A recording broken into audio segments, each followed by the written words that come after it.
Sistem pencernaan pada hewan.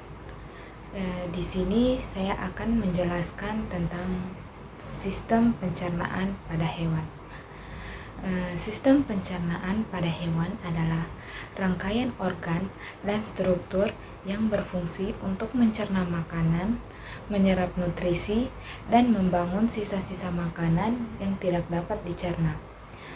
Selanjutnya, saya akan membahas tentang sistem pencernaan pada hewan invertebrata. Sistem pencernaan pada hewan invertebrata umumnya dilakukan secara intraseluler, seperti pada protozoa dan porifera. Pada beberapa invertebrata seperti cacing parasit, pencernaannya terjadi melalui penyerapan langsung melalui kulit karena tidak memiliki alat pencernaan yang sempurna. Namun, ada beberapa invertebrata lain seperti cacing tanah yang memiliki sistem pencernaan yang lebih kompleks, di mana makanan yang dicerna melalui mulut akan melewati kerongkongan dan disimpan dalam organ yang kemudian masuk ke dalam ampela, di mana makanan tersebut diaduk dan dicerna. Dari ampela, makanan melewati usus, nutrisi diserap, dan limbah dibuang sebagai feses yang disebut coran melalui anus. Sedangkan pada protozoa, contohnya yaitu paramecium atau amoeba, proses pencernaannya terjadi dalam vakuola, yang dimana enzim pencernaan dari sitoplasma masuk ke dalam vakuola dan mengubah suasana menjadi asam untuk mencerna makanan. Hasil dari pencernaan yang diserap dari vakuola dan limbah yang dikeluarkan dari badan. Sistem pencernaan pada hewan invertebrata dapat berbeda-beda tergantung jenis hewannya. Baik, itu saja penjelasan singkat saya tentang materi sistem pencernaan hewan pada invertebrata.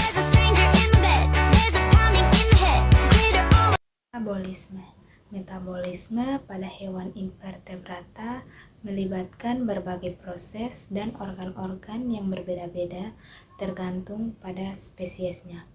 Pada protozoa seperti amoeba dan paramecium, metabolismenya itu berlangsung di dalam setiap sel makhluk hidup dan memerlukan bahan-bahan dari luar tubuh yang dihantarkan melalui sistem sirkulasi, yang dimana sistem reskulasi pada protozoa ini dilakukan dengan aliran sitoplasma, tetapi proses difusinya ini berlangsung sangat lambat sehingga tidak mungkin akan memenuhi kebutuhan hewan yang berukuran besar atau aktif metabolit.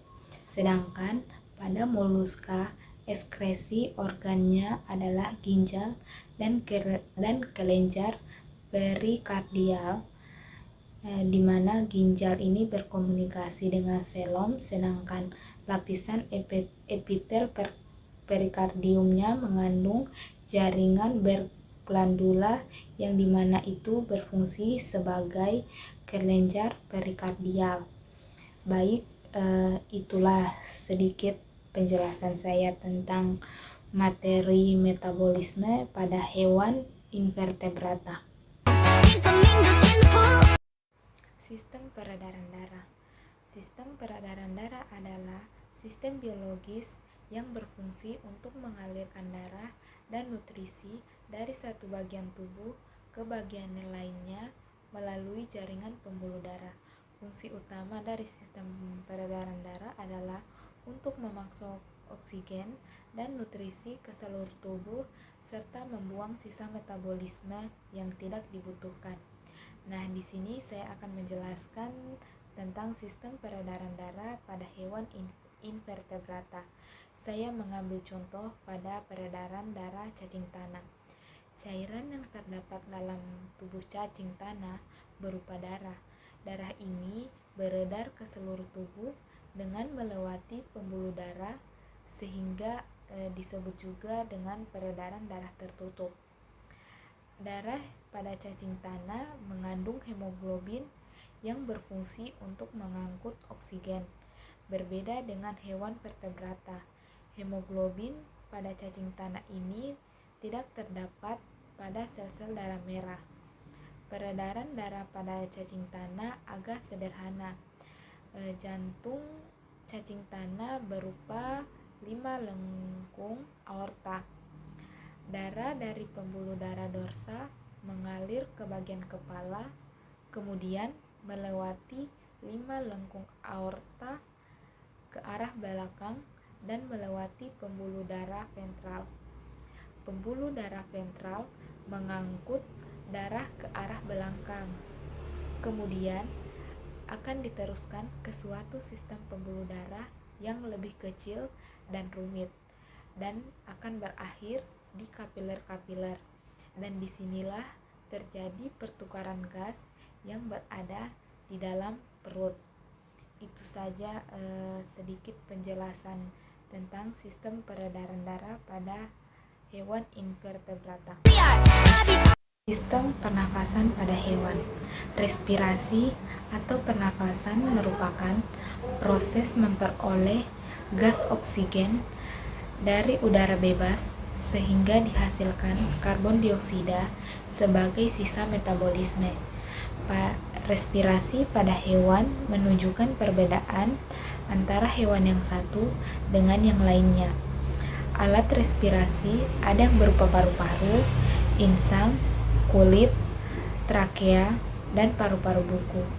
Bahkan ada beberapa organisme yang belum mempunyai alat khusus sehingga oksigen berdifusi langsung dari lingkungan ke dalam tubuh. Hewan invertebrata adalah golongan hewan yang tidak memiliki tulang belakang, sehingga sistem pernafasan hewan invertebrata masih tersusun dari alat-alat pernafasan yang sederhana.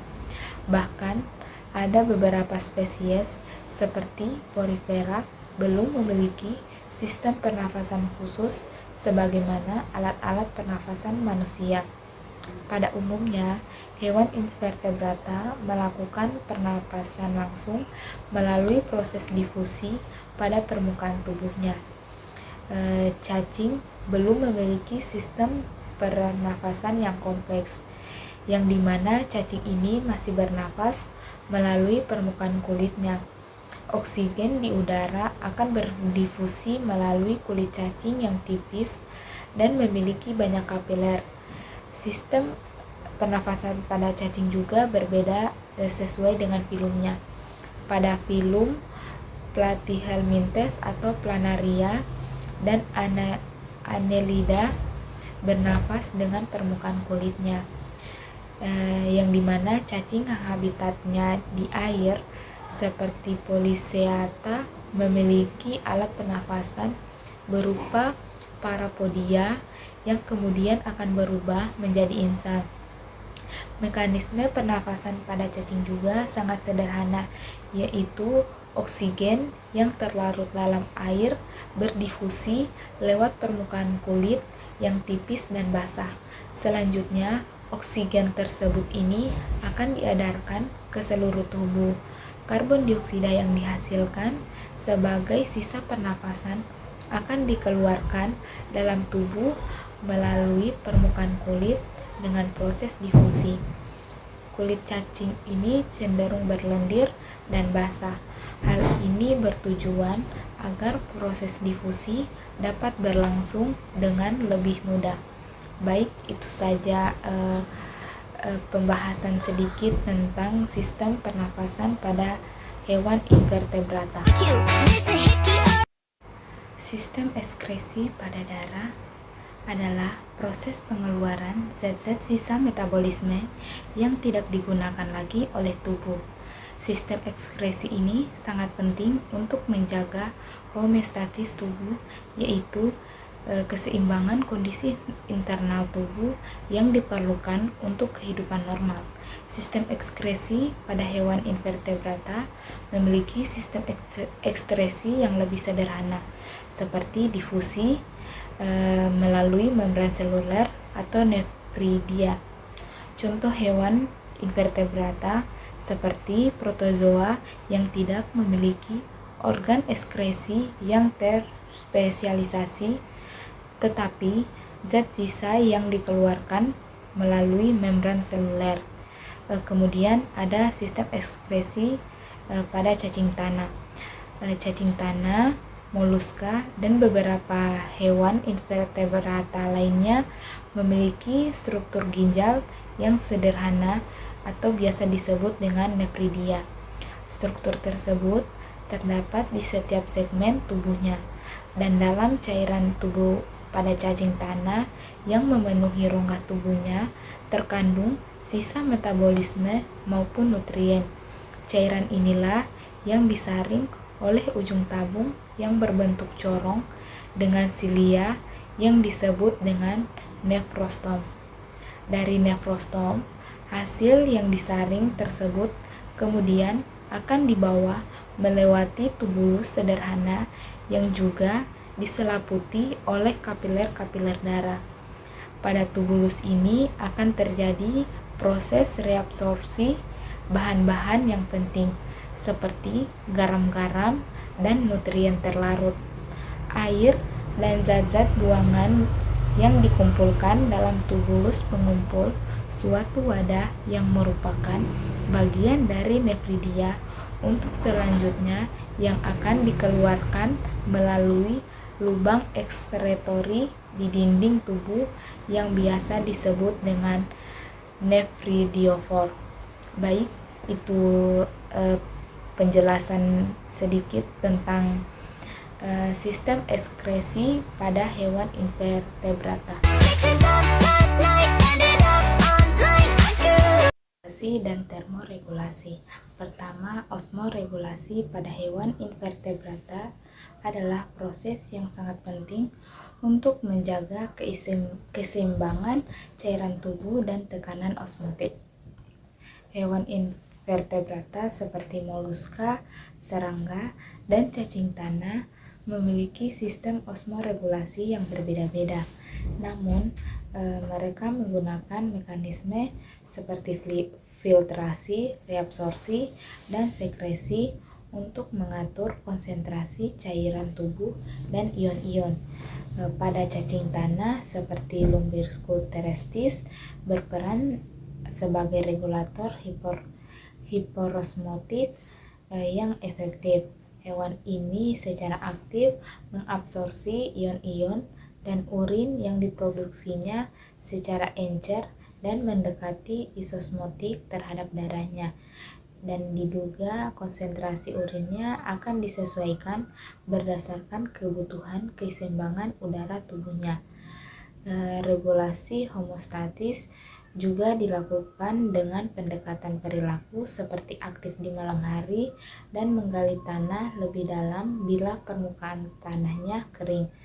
Secara keseluruhan, osmoregulasi pada hewan invertebrata ini sangat penting dalam menjaga keseimbangan cairan tubuh dan tekanan osmotik, serta berbagai strategi yang digunakan untuk mengatur konsentrasi cairan tubuh dan ion-ion.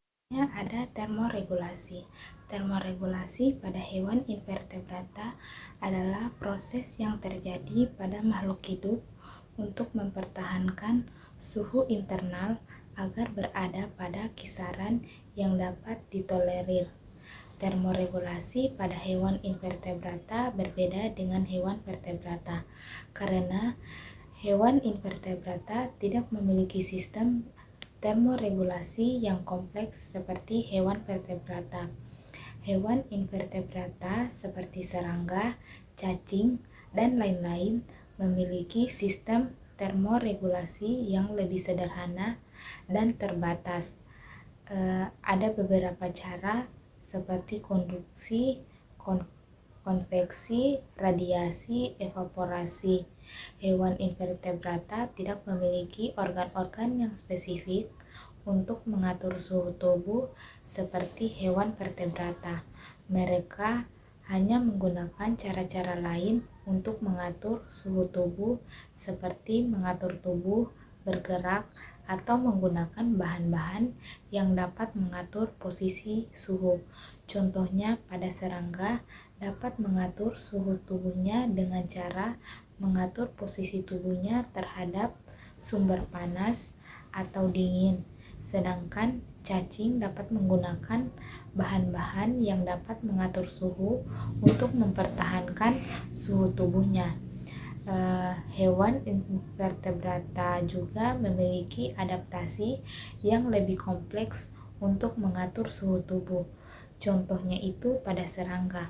Serangga dapat memiliki sistem termoregulasi lebih kompleks yang melibatkan penggunaan bahan-bahan yang dapat mengatur suhu tubuh, seperti pigmen dapat mengabsorpsi atau mengemisikan panas.